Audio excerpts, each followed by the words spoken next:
Bonjour, bonjour. Nabatino Sobozolanda Bisso.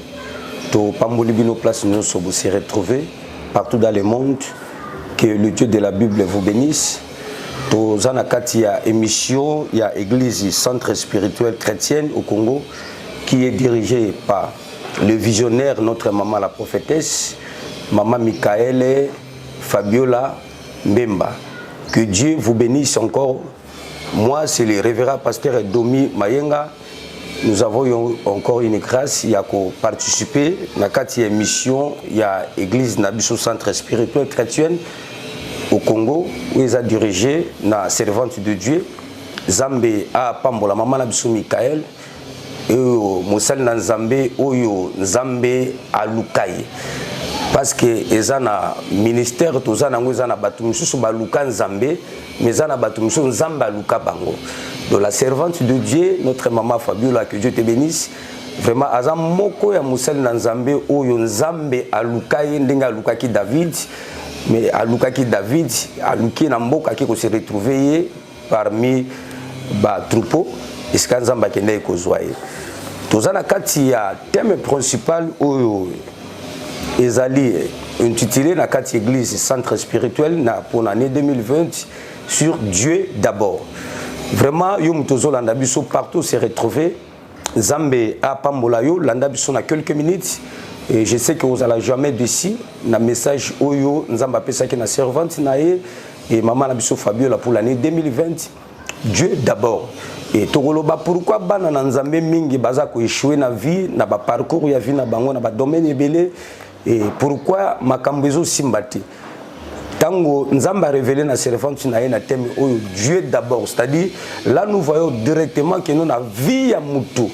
Oyo Nzamba qui est là sur la terre pour Moutou a réussi Moutou fois tia Nzambé na première position na vie na makamuno surtout. Et les autres zomo na batu na Nzambé, basel na Nzambé, bana na Nzambé belé makambo ya Nzambé pour na vie na bango comme lokola du vert mais bazui Nzambé et nous allons parler précisément à la lumière de la parole pour décortiquer ce thème où vous allez décortiquer à travers l'église centre spirituel où Kambami na Maman Nabiso Michael Zambé a Pesaki. Nous allons commencer na Ebandela Makamunyo surtout Ndenge Bible et parler de pourquoi Dieu d'abord. Et tout ça, directement, nous sommes dans le livre de Genèse, chapitre 1, le verset 1. La Bible nous dit au commencement, suivez-moi bien, au commencement, virgule.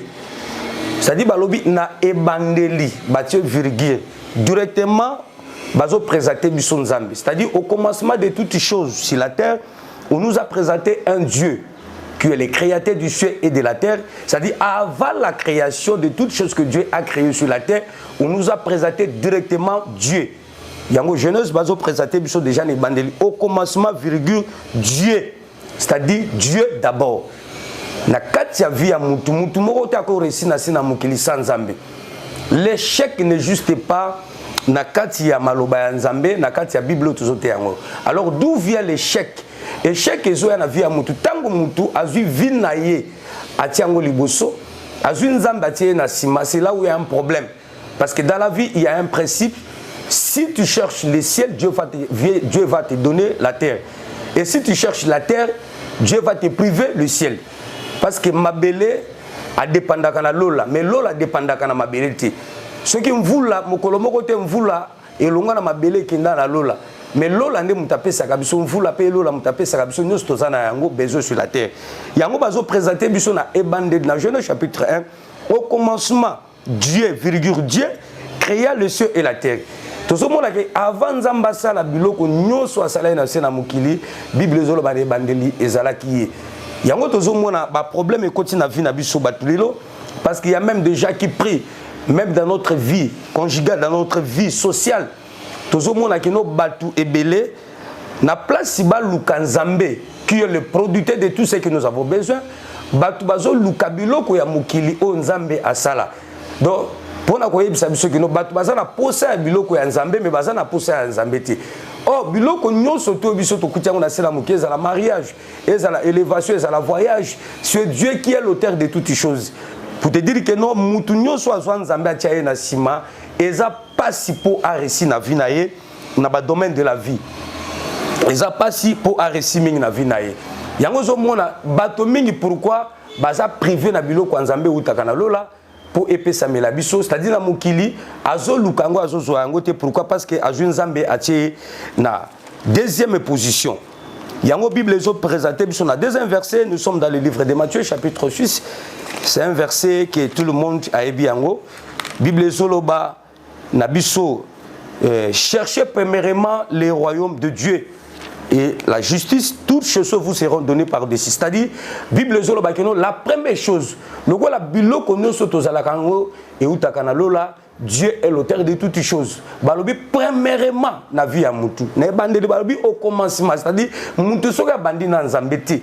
Il a échoué totalement tous les restes à Vinaï. Mais mutu soka bandi na nzambe, quel que soit ba obstacle, quel que soit ba persécution, parce que la persécution c'est une promesse par rapport à Marc chapitre 10, le verset 28. Il y a sur le bas qui tokozwa, mais avec persécution. La persécution, c'est une promesse.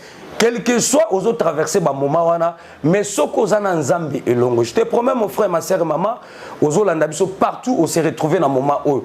Peut-être Vinayo, aux autres Tambola, Vinayo, aux autres Lukana, no Liboso, Zunzambotier, Nasima. Oui, au cause Yango.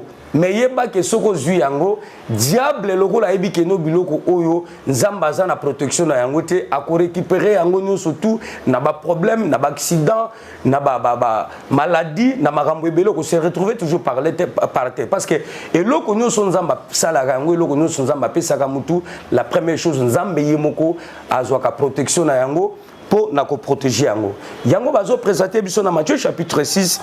Le verset 33, balobi, premièrement, d'abord, nous devons chercher le royaume de Dieu.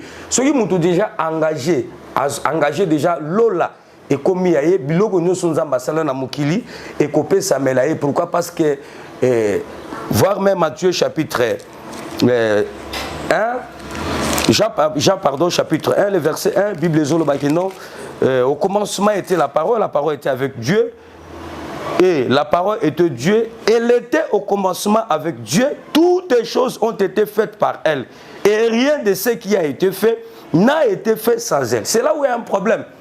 Quand la Bible nous dit que non, au commencement, là-bas on nous a présenté que non, au commencement, virgule Dieu. Mon frère, ma soeur, papa, maman, yo ozo luka sans Nzambe. D'abord, Nzambe, après la mort de Moïse, serviteur de l'Éternel, Dieu, il a dit à Josué que cet livre de la loi ne s'éloigne point de ta bouche. Tu dois méditer ça jour et nuit en fait d'agir fidèlement selon tout ce qui est écrit. Alors, tu auras du succès et tu réussiras.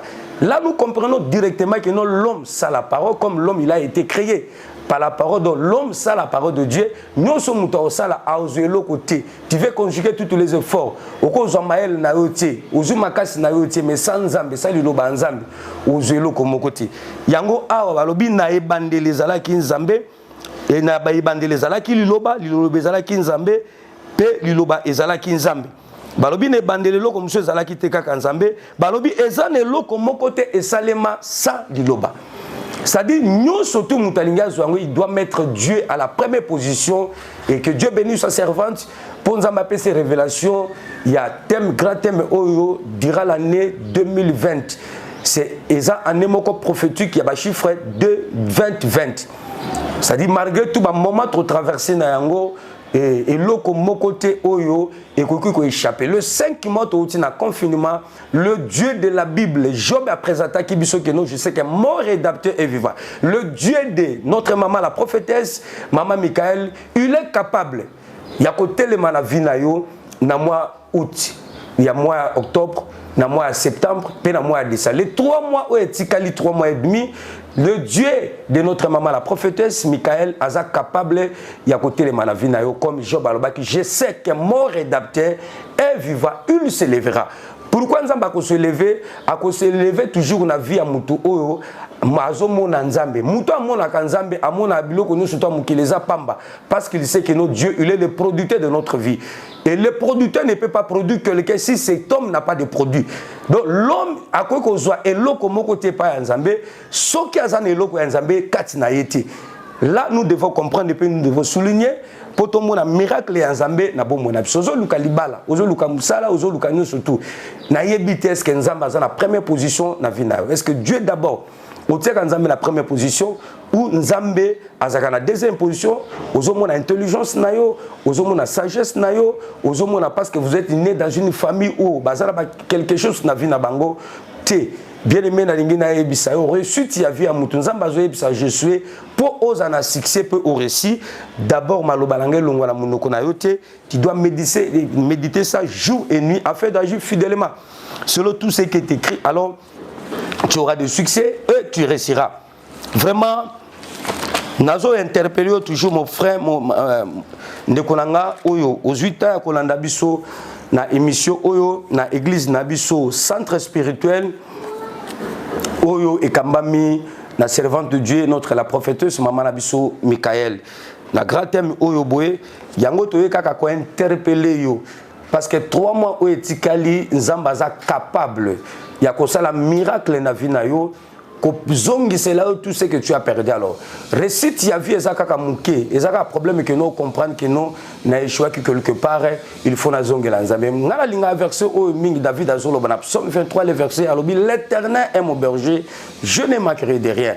Dans verset 4, alobi même si je traverse la vallée de l'ombre et de la mort, je ne crains aucun mal parce que je sais que l'Éternel est avec moi. Bien aimé, mutu ayebi ke maloba nzambe za kati na yepe nzamba za producteur à vina nzamba za libusone na makamunyo surtout, il a mis Dieu en première position à obangelo côté. Même si on traverser la vallée de l'ombre et de la mort, on n'est pas la mort. Donc ce sont les parcours désestiques.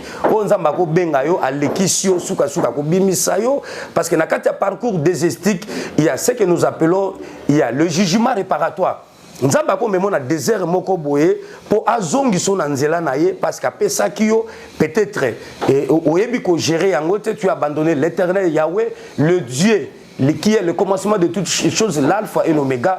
Et nzambe soki alingi yo akobenga yo na désert otobengi yango o David aloba azoloba même si je traverse dans la vallée de l'ombre et de la mort, je ne crains aucun mal parce que je sais que l'Éternel est avec moi. Nalingi na encourager papa moko, maman moko, ndeko ya moi si elenge mobali ozolanda biso na moment oyobo. Peut-être yo il y a le problème au passé dans la délivrance, mais Nzamba memio l'étape pour traverser dans moment oyo et cause à une jugement réparatoire pour na yo pozo ngela Nzambe Nzamba bandali suma kambona sika na bomona yo. Son Nzamba linga pambola yo akoko tali kelembate son Nzamba linga salelo bolamu bien-aimé dans le Seigneur akoko kende ko defambongo te oza Nzamba za capable na minute ozolanda mission na biso olamuka ki mobola mais na pourquoi changer histoire à vie na yo olala ki na pasi na tongo a changer histoire à vie na yo asala yango na ba vie à Mardoché alala la porte ya roi butu mobimba mais na tongo na yango statut na ye ezala ki changer donc le Dieu de notre maman Michael Fabiola azanzambo aza capable na uti ko yebiso ke no ezana bato misuba oluka nzambe yana bato misusu ba osalela nzambe mais ezana bato misusu nzamba osalela bango ezana bato misusu oyo nzambe yemoko aluka bango donc lokola maman na biso Michael azate parce que bato misusu ba osalela nzambe ezape lokola micro esalela nzambe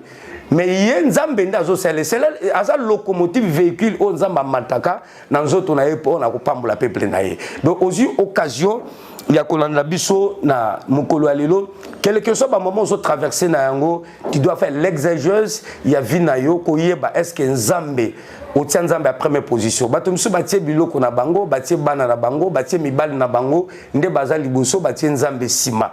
Très bien aimé. Nazo ebso nzambe ya Michael, ya prophète Michael, ya prophétesse Michael balukakaye. Asa nzambo bien aimé ata oza na ba immeuble, ata ozola na banda kwa ndenge ni, ata ozo tambola na bandenge nini, na ba mituka ndenge nini. Yeba eke na tamoko nzambe balukakaye, il faut tika chambre wana, il faut tika mutuka wana, oya kolala na église, o matana ngomba pour torturer nzoto no parce que parmi les 3 choses de la vie, l'homme a 3 parties, le corps, l'âme et l'esprit, mais corps na âme et bakanza. Il faut la kisa yango nzambe faut yebisa yango que non il y a un Dieu oh il faut servir yé na kati ya vie na yo soko la kisi nzoto na biso na âme na biso nzambe te et vous ala pas mingo resi na sa vie nzoto akozwe sika mais molimo akozonga sima et c'est là et kokoma contradictoire na kati ya vie na yo et là nous allons voir directement que non et nzambe azo kamba yo te mais yo komo kamba nzambe c'est là où il y a l'échec total na vie ya biso. D'où vient l'échec des enfants de Dieu? Depuis la Bible du Genèse Apocalypse, je n'ai jamais vu Mouton Nzamba bengaye, Mouton Nzamba ponaye, Mouton Nzamba zo salelaye. Un véritable chrétien né de nouveau, baptisé de l'eau et du Saint-Esprit, a échoué jamais na vinaye. Atikala akotikala pe jamais ko échoué na vinaye parce que Nzambe o ya bengi biso azali Nzambe ya miracle. Azali Nzambe oyo loboko ya nguya na Nzambe eza likolo na bomoi na ye. Nzambe akotika yo te bien-aimé. Luka Nzambe wana na vi na ye okomona ye pe okobika bikamu ya Nzambe kati na bomoi na yo parce que le Dieu de la Bible azan Nzambe ya biyano, azan Nzambe ya miracle, azan Nzambe ya pambolaka. Yango na interpellé yo bien-aimé, tu dois faire l'exégèse ya vi na yo qui est à la première position de votre vie, qui est à la première position de votre activité, qui est à la première position na kati ya bureau na yo. Nani yango aza mutu aliboso soki eza Nzambe mutu aza mutu aliboso na vi na yo yeba ete komise d'oranger te et miracle ya Nzambe ekozala partage na yo okota tolete ya solo Nzambe aza bikamwa okota tolete ya solo Nzambe aza malamu okoyemba nzembo ya sika pe okota tolete Nzambe ya prophétesse Michael akosaka te azali Nzambe oyo asekisaka azali Nzambe ya biyano, azali Nzambe ya bana bitike, azali Nzambe oyo azwaka batu dans le néant pe atomboli bango likolo. Et nous voulons lire encore troisième verset nabiso dans le livre des Psaumes chapitre 127 le verset D. Écoutez ce que la Bible nous dit: en vain vous levez vous matin et vous couchez tard, vous mangez le pain de douleur, il en donne autant à ses bien-aimés pendant leur sommeil. Bible zoloba tango batunyo so oyo bazui mokili bazui ba courage na bango batie liboso. Bible zoloba c'est en vain eza pamba bola mukaka tongo tongo bokimi sans Nzambe botiki Nzambe mais bato bazola mukana Nzambe même à Nzambe arrêté même à la muki 12h à la muki 14h Nzamba hôtel manavina e akopesa makambo par rapport na bato bayaki ava na 5h baluki bazuiti yango. Bible zoloba que non pendant la nuit il prépare de bonnes choses à ses bien-aimés. Tu es le bien-aimé de l'Éternel. Baza batu oyo bana na Nzambe o bazwa Nzambe batiaye na première position na vie na bango. Bien-aimé na sera mokiltoza na yango batu na batu baza na bandenge na bango bazo vivre. Mais na lingi bien-aimé po yo o réussi na kati na vie na yo na bomo na yo sur la terre yeba ete soki Nzambe asi azu position malamu na bomo na yo na ba domaine nyonso de la vie. Là vous allez vivre vraiment les miracles de Dieu et cause à la instantanée na vie na yo. Oko forcer vite. Babi c'est en vain vous levez vous très tôt matin. Au monde partout dans le monde, ba mama ba la mukaka tongo tongo, bazo kende ko luka, bazo ya ko lia na pasi, mais pour na ba bien-aimé na ye, bazala ko luka pendant la sommet tango ba lali pongi, Nzambazo préparer des bonnes choses pour na tinda na bomo na bango. Pourquoi la nuit? Parce que nous sommes les enfants. Dans la postérité d'Abraham, Abraham Azalaki n'a deux postérités. Tozomona le sable de la terre et tozomona étoile du ciel. Et la force y a étoile et zalakala moïté, la force y a étoile et zabutu. Donc moi dans Nzambe nyo surtout dans Nzambe longo a gagnaka pendant la nuit. Et pendant la nuit parce que étoile et monanaka la moïté, étoile et monanaka na butu. Yango nazo ko interpeller bien aimé dans le Seigneur, c'est le temps pour na yo. Soko qui vit na yo, ozu ki toko na yo parce que za mona moi soza sur na yango, zwa Nzambe siko tia Nzambe à première position. Vous allez comprendre que no biloko nyonso Nzamba sala et ko luka yo yo ko luka yango te, oko luka musala te, oko luka mbongo te, oko luka voyage te, nyonso pendant la nuit Nzambe akobanda ko bongisa. Nzambe akabokubanda ko préparer pour natina na bombo na yo. Yango ko sala ka confusion te. Na mokili otozana yango pourquoi bato misusu basambela kate bazokende liboso. Bien-aimé dans le Seigneur, le monde qui o Nzamba tinda na biso et ce n'est pas un lieu de promenade mais c'est un champ de bataille. Loko les champs de bataille pour yo nanga tolonga il faut totia Nzambe en première position. Pourquoi parce que la Bible réseau dans le livre de Psaume chapitre 20, le verset 8, c'est si s'appuie sur leurs chats, c'est là si leurs chevaux, mais nous invoquons le nom de l'Éternel, notre Dieu. Et ça, s'appuyer dans la loge, s'appuyer dans la kiss, s'appuyer dans la biloko. Bien aimé, nous devons mettre notre Dieu, le roi des rois, le vainqueur de Golgotha, l'incomparable notre Seigneur Jésus-Christ, le ressuscité de David. Ce qui a eu première position dans la vie, a commis appui na yo, Bible mais nous total et la Kanzambe. Nous nous invoquons le nom de l'Éternel Yahweh parce que yenda zanyo soponati na labiso. Merci Zamba Pambola Bino na extrait il y a émission Oyo to bandai ko parler si Dieu d'abord on a grand thème Oyo nzamba pesa ki servante na ye notre maman la prophétesse Michael Fabiola Bembo Ouazali visionnaire ya église centre chrétien spirituel au Congo. Zambe apambola yo mingi, Zamba pambola servante na pour la grande vision oyo. Yo mutu oyo ozala besoin à soutenir vision oyo, ozala besoin ya soutenir servante na Zambé, ozala besoin ya musala na Zambé kende libuso. N'hésitez pas de contribuer. N'hésitez pas. Il y a côté appui na yo. Na ba domaine nous so bien aimé dans le Seigneur. Tu vas mettre au komo na Nzambe na bomo na yo, au komo na Nzambe na katia vi na yo. Na lobi pe na répéter ngo lisusu. Eza na batu musu Nzamba benga bango bakutana na Nzambe te. Eza na batu musu Nzamba appelé bango parmi les 5 ministères, batika la komo na Nzambe te. Mais la servante de Dieu, lui, il a rencontré notre Seigneur Jésus-Christ phare. Donc Dieu l'a donné une mission pour le peuple, comme Dieu aime son peuple. Et qui est le peuple de Dieu? Bien aimé dans le Seigneur, vous êtes bénis partout aux Olandabiso, vous êtes bénis dans Katia Biro Nayo, vous êtes bénis dans taxi, vous êtes bénis partout, se retrouver même dans l'hôpital. Message aussi, tu crois que non, à partir de maintenant, je mets Jésus-Christ comme priorité dans ma vie engagée, à la priorité à vie. Dieu d'abord, vous allez vivre le miracle de Dieu dans votre vie à travers l'onction que Dieu a mis dans la servante nae lokobika bika moi ya Nzambe na bomo na biso. Merci, nous sommes presque à la fin de notre émission Centre spirituel chrétien au Congo qui est dirigé par la prophétesse du Seigneur Jésus-Christ, Maman Michael Fabiola. Vous s'abonnez massivement. Bien aimé, moi je suis qu'un rapporteur de cette vision. Oh ya Maman Nabiso Michael. Vous s'abonnez massivement na Katia Adonai Fa TV officiel. Wana so kotimbala moko na Katia YouTube aux émissions Oyo et au Komona. Ba service, nous surtout, ba message, nous sommes Zambé apprécié à travers le monde Nazera servante nae Bokobika yango. Ciao, c'était votre pasteur, le révérend pasteur Domi Mayenga. Oyo s'est présenté à l'émission Oyo, il y a Église Centre Spirituel au Congo. Que Dieu vous bénisse. Merci.